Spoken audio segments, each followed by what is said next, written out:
नमस्कार, बहुत स्वागत है आपका। आप देख रहे हैं धर्मा सन्मार्ग। नवरात्र के दिनों में 9 दिनों तक घर की साफ सफाई का विशेष ध्यान रखा जाता है। विशेष तरीके से आप घर को सजाते हैं। लेकिन इस नवरात्र में सुबह उठते ही क्या करें कि माता रानी की कृपा बरसे। आज हम आपके साथ यही साझा करेंगे। देखिए, सबसे पहली बात तो नवरात्र के 9 दिन आप सुबह उठते ही सबसे पहले तो घर के मुख्य दरवाजे के चौखट में 2-4 बूंद गंगा जल जरूर डालें। अगर गंगा जल ना हो तो किसी साफ पात्र से जल लेकर डालें सुबह उठते ही। इसके बाद घर के मुख्य दरवाजे को धो दें। यानी जैसे आप घर के मुख्य दरवाजे की सफाई करवाते हैं ना, जैसे आप झाड़ू लगवाते हैं, फिर धुलवाते हैं, पोछा लगवाते हैं, तो अभी नवरात्र के दिनों में आप क्या करेंगे, आप झाड़ू न लगवाकर पहले पानी डलवाएं फिर झाड़ू लगवाएं। इससे क्या होगा, अगर इन 9 दिनों में किसी ने कुछ किया होगा आपके घर पे तो वापस से उसी के पास चला जाएगा। दूसरी बात, अगर अभी तक आपने आम के पत्तों का बंधनवार या अशोक के पत्तों का बंधनवार अपने घर के मुख्य दरवाजे पर नहीं लगाया है तो कोई बात नहीं, अब लगा लीजिए। कम से कम मंगलवार, जिस दिन महाअष्टमी है, यानी कि अष्टमी तिथि के दिन आपको आम के पत्ते का और नीम के पत्ते का दोनों को मिक्स करके बंधनवार लगा लीजिएगा। और इस समय कोरोना वायरस का वक्त है तो नीम के पत्ते का प्रयोग जरूर कीजिएगा। इससे क्या होगा, उसी दिन आपको नीम के पत्ते लगाना है, इसके पहले नहीं। इसके पहले आम का लगाइए, अशोक का लगाइए, लेकिन अष्टमी तिथि के दिन आपको नीम और आम दोनों के पत्ते मिक्स करके आपको बंधनवार बनाकर घर के मुख्य दरवाजे पर बाहर की तरफ से लगाना है। इससे आप तमाम तरह के वायरस से भी बचे रहेंगे और आप सभी का स्वास्थ्य भी अच्छा रहेगा और माता रानी की असीम कृपा भी बरसेगी। तो ये तो सिंपल तरीका से हमने बताया, लेकिन अपने घर के मुख्य दरवाजे पर आप हल्दी से या फिर सिंदूर को घी या सरसों के तेल में मिक्स करके स्वस्तिक का निशान या ओम का निशान जरूर बनाइएगा। और ये निशान आपको एक सुरक्षा कवच देगा, आपके जीवन की परेशानियों को समाप्त करेगा। वैसे ये तो आपको अष्टमी तिथि को बनाना ही है और पहले नवरात्रा के दिन बनानी है। अगर अभी तक आपने बनाया तो अच्छी बात, नहीं तो आप किसी भी दिन वैसे बना सकते हैं, कोई दिक्कत नहीं है। अब ये वाला जो आपने स्वस्तिक बनाया, ये सुरक्षा कवच देगा आप सभी लोगों के ऊपर।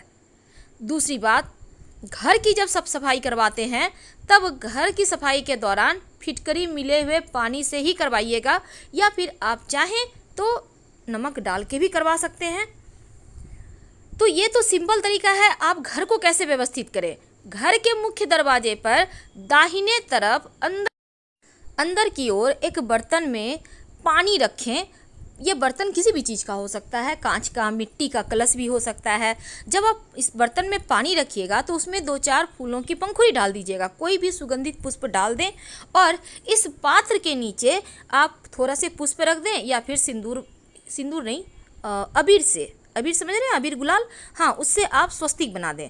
अब ये है, माता रानी जब आपके घर आएंगी तो उनके स्वागत के लिए सुगंधित पुष्प आपको रखना है। और ये तो बहुत सिंपल तरीका है जो आपके घर को भी बहुत खूबसूरत तरीके से महका कर रखेगा। आप खुद में आपको लगेगा एक जोश आ गया है कि हाँ, हमारे घर में माता रानी आ गई। आप एक दिन करके देखिएगा, आपको बहुत सुकून मिलेगा। और घर की साफ सफाई का विशेष ध्यान रखें। नियमित रूप से जिस दिन जो भी माता का पूजा का विधान है, आप दिन के अनुसार उनको भोग लगाइए, प्रसाद के रूप में सब कोई खाइए। आप लोग स्वस्थ रहेंगे, जीवन की परेशानी समाप्त हो जाएगी, शत्रु पीड़ाओं से मुक्ति मिलेगी। और नियमित रूप से 9 के 9 दिन 2 लौंग माँ को अर्पित करें और उसको प्रसाद के रूप में खाएं। शत्रु कभी आपके ऊपर आंख तक नहीं उठा के देख पाएंगे। पहले दिन माँ शैलपुत्री की पूजा होगी। माँ शैलपुत्री हिमालय राज की पुत्री हैं और माँ के इस स्वरूप की सवारी नंदी है। दाहिने हाथ में त्रिशूल है और बाएं हाथ में कमल के पुष्प लिए हैं। माँ ब्रह्मचारिणी, इनकी पूजा दूसरे नवरात्र में की जाएगी। मान्यता है माँ पार्वती जब अविवाहित थी तब उनका माँ ब्रह्मचारिणी के रूप में पहचान में आया था। एक हाथ में कमंडल और दूसरे में जपमाला है।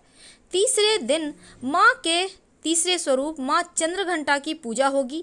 पौराणिक मान्यताओं के अनुसार माँ पार्वती भगवान शिव के विवाह के समय उनका यह नाम चंद्रघंटा पड़ा और शिव के मस्तक पर स्थापित आधा चंद्रमा इस बात का साक्षी है। 16 अप्रैल को नवरात्रि का चौथा दिन मनाया जाएगा। माँ कुष्मांडा की पूजा होगी। शास्त्रों में माँ के इस स्वरूप का वर्णन कुछ इस प्रकार है कि माँ कुष्मांडा शेर की सवारी करती है, 8 भुजाएं हैं माँ के, इसी स्वरूप के कारण पृथ्वी पर हरियाली है। 17 अप्रैल को नवरात्र के 5वें दिन माँ स्कंद माता की पूजा होगी। माँ पार्वती के पुत्र कार्तिकेय का एक नाम स्कंद भी है, इसीलिए स्कंद माता होने के कारण माँ का यह नाम पड़ा है। और माताएं अपने माँ जो हैं पुत्र को लेकर शेर की सवारी करती हैं। वैसे संतान प्राप्ति के लिए भी इस माँ के स्वरूप की पूजा की जाती है। 18 अप्रैल को नवरात्र के छठे दिन माँ कात्यायनी की पूजा होगी। माँ कात्यायनी माँ दुर्गा के उग्र रूप है, जो साहस का प्रतीक है। शेर पर सवार होती हैं, इनकी 4 भुजाएं हैं। और नवरात्र के 7वें दिन माँ कालरात्रि की पूजा होगी। ये माता का उग्र रूप है। पौराणिक कथा के अनुसार जब माँ पार्वती ने शुंभ निशुंभ राक्षसों का वध किया था, तब उनका रंग काला हो गया था। 20 अप्रैल को नवरात्रि के 8वें दिन माँ महागौरी की आराधना की जाएगी और माता का यह रूप शांति और ज्ञान का प्रतीक है और इसी दिन महाअष्टमी भी मनाई जाएगी।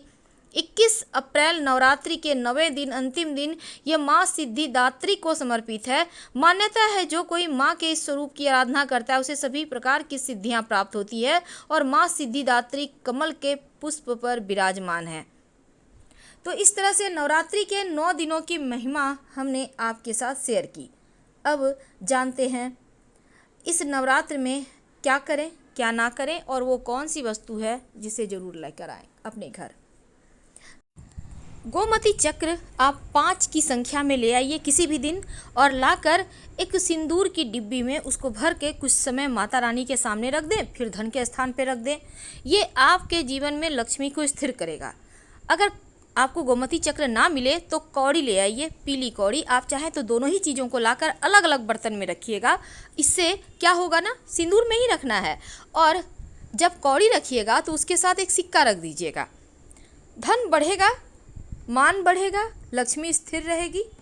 क्योंकि माता रानी विशेष जब आती है ना तो जीवन में विशेष क्रियाएं की जाती है, तांत्रिक क्रियाएं की जाती है ताकि लक्ष्मी स्थिर रहे और जीवन की समस्त परेशानियों से बचे रहें। तो इस तरह से आप उनको मना सकते हैं और आप अगर चाहें तो अपने घर में श्रीयंत्र भी लाकर रख सकते हैं, स्थापना कर सकते हैं। लेकिन जब आप श्रीयंत्र लाएंगे तो उसके विशेष प्रयोग होते हैं, विशेष तरीके से उनके लिए। जैसे कि आप श्रीयंत्र स्फटिक का ला रहे हैं तो किसी सर्टिफाइड दुकान से लाइए।